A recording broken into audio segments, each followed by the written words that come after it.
বাংলাদেশ ব্যাংকের এডি পরীক্ষা দেশের অন্যতম কঠিন আর প্রতিযোগিতামূলক একটা জায়গা। এখানে শুধু জানলেই কিন্তু হবে না, সময়ের একদম নিখুঁত ব্যবহার আর সলিড একটা স্ট্র্যাটেজি, এগুলোই মূলত গেম চেঞ্জার। তো চলুন আজকে এই পরীক্ষার সিলেবাস আর প্রস্তুতির ব্লুপ্রিন্টটা একটু ডিকোড করে ফেলি। আচ্ছা, একদম মূল কথায় চলে আসি। মে ২০২৬ সালের বাংলাদেশ ব্যাংকের যে অফিসিয়াল সার্কুলার নম্বর ৩৮/২০২৬, এটাই মূলত আজকের বেসলাইন। মানে কোনো ধরনের অনুমান বা হাওয়ার ওপর কথা নয়, সরাসরি এই অফিসিয়াল ডকুমেন্টের সিলেবাস থেকেই পুরো কাঠামোর আদ্যপান্ত বোঝার চেষ্টা করব আমরা। তো আমাদের আজকের আলোচনার পুরো জার্নিটাকে 4টা ধাপে ভাগ করা হয়েছে। 1. পরীক্ষার কাঠামো আর লক্ষ্য। 2. প্রিলিমিনারি অংশের অ্যানালিসিস।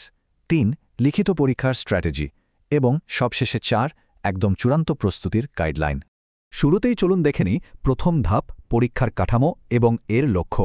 মানে সামনে আসলে কি বাধা অপেক্ষা করছে। দেখুন, এই বিশাল জার্নিতে মূলত দুটো সম্পূর্ণ ভিন্ন ধাঁচের পরীক্ষার মুখোমুখি হতে হবে। প্রথমটা হলো প্রিলিমিনারি টেস্ট, 100 নম্বর আর সময় মাত্র 1 ঘন্টা। বুঝতেই পারছেন, এটা মূলত একটা এলিমিনেশন রাউন্ড। লাখো প্রার্থী থেকে ছেকে সেরা কয়েক হাজারকে আলাদা করার একটা দারুণ কৌশল। আর দ্বিতীয়টা, সেটা হলো 200 নম্বরের লিখিত পরীক্ষা। এটা হচ্ছে একদম গভীর বিশ্লেষণমূলক একটা ধাপ, যেটা পার হতে পারলেই ভাইবার টিকিট প্রায় কনফার্ম। এবার আসা যাক দ্বিতীয় ধাপে, প্রিলিমিনারি টেস্ট অ্যানালিসিস। চলুন এই 100 নম্বরের ছাঁকনিটাকে একটু ডিকোড করা যাক। এখানকার নম্বর বন্টনটা একদম স্পেসিফিক। বাংলা, ইংরেজি, সাধারণ গণিত আর অ্যানালিটিক্যাল স্কিল, এই 4টে বিষয়ের প্রতিটিতে 20 করে মোট 80 নম্বর। আর ফিন্যান্সিয়াল এবং আইসিটিতে 10 করে মোট 20 নম্বর। কিন্তু এখানে সবচেয়ে মারাত্মক বিষয়টা কি জানেন? Negative marking. সঠিক উত্তরের জন্য 1 নম্বর জুটবে ঠিকই, কিন্তু একটা ভুলের জন্য সোজা 0.25 নম্বর কাটা যাবে। তার মানে আন্দাজে ঢিল ছোড়ার কোনো সুযোগই কিন্তু এখানে নেই। আর মজার ব্যাপার হলো, এই পুরো প্রিলি পরীক্ষার সবচেয়ে বড় গেম চেঞ্জার হচ্ছে অ্যানালিটিক্যাল স্কিল। সিরিয়াসলি, এই 20 নম্বরই অনেক সময় ঠিক করে দেয় কারা টিকবে আর কারা বাদ পড়বে। এখানকার পাজল, ডেটা সাফিসিয়েন্সি বা লজিক্যাল রিজনিংয়ের প্রশ্নগুলো দেখলে মনে হবে যেন সরাসরি জিআরই বা জিম্যাট থেকে তুলে দেওয়া হয়েছে। তাই রেগুলার প্র্যাকটিস ছাড়া এই অংশে ভালো করা এক কথায় অসম্ভব। গণিত আর ইংরেজির ক্ষেত্রেও কিন্তু ট্রিক আছে। গণিতে সেই চেনা পাটিগণিত বা বীজগণিত থাকলেও প্রশ্নগুলো হয় ইংরেজিতে আর বেশ ঘোরানো থাকে। অন্যদিকে ইংরেজির ক্ষেত্রে গতানুগতিক গ্রামারের চেয়ে ভোক্যাবুলারি, অ্যানালজি আর ভাষার একদম সূক্ষ্ম প্রয়োগের ওপর পরীক্ষকদের নজর থাকে বেশি। মানে শুধু রুলস মুখস্থ করে পার পাওয়ার দিন শেষ। বাকি রইল ফিন্যান্সিয়াল আর আইসিটির 20 নম্বর। এই জায়গাটাতে একদম আপ টু ডেট থাকা চাই। বাংলাদেশ ব্যাংকের সাম্প্রতিক কাজকর্ম, মনিটারি পলিসি, ব্যাংক রেট, এগুলো যেমন জানতে হবে, ঠিক তেমনি আর্টিফিশিয়াল ইন্টেলিজেন্স বা ব্লকচেনের মতো লেটেস্ট টেক ট্রেন্ডগুলো নিয়েও একদম ক্রিস্টাল ক্লিয়ার ধারণা থাকতে হবে। প্রিলি তো গেল, এবার চলুন তৃতীয় ধাপে, লিখিত পরীক্ষার কৌশল। এই 200 নম্বরেই কিন্তু আসলে গেমটা মেক বা ব্রেক করে দিতে পারে। একটা জিনিস খুব স্পষ্টভাবে বোঝা দরকার, এই দুটো পরীক্ষার প্রস্তুতির ধরন কিন্তু একেবারেই বিপরীত। প্রিলিমিনারিতে যেখানে দরকার চোখের পলকে সঠিক উত্তর বের করার ট্রিক্স আর স্পিড, রিটেনে সেটা একেবারেই অচল। লিখিত পরীক্ষায় দরকার কনসেপ্টের গভীরতা, ধাপে ধাপে সমাধান দেখানোর স্কিল আর লেখার প্রেজেন্টেশন। এখানে শর্টকাটের বিন্দুমাত্র জায়গা নেই। যেমন ধরুন ফোকাস রাইটিংয়ের কথাই, এখানে থাকে বিশাল 60 নম্বর, ইংরেজিতে 30 আর বাংলায় 30। মুদ্রাস্ফীতি বা ডিজিটাল ব্যাংকিংয়ের মতো একদম রিসেন্ট ইস্যুগুলোর ওপর ডিপ অ্যানালাইসিস করতে হয়।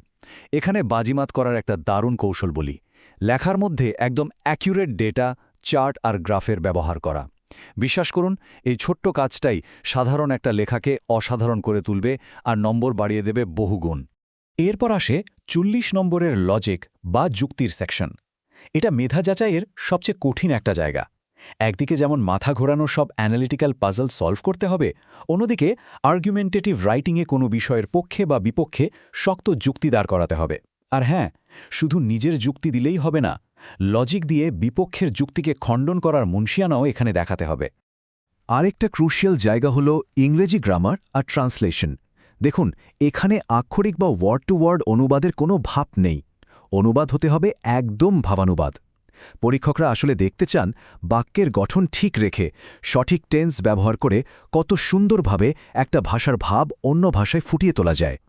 আর গ্রামার অংশে সাধারণত ক্লজ, ট্রান্সফরমেশন আর সাবজেক্ট ভার্ব এগ্রিমেন্টের দারুণ সব প্রয়োগ চেক করা হয়।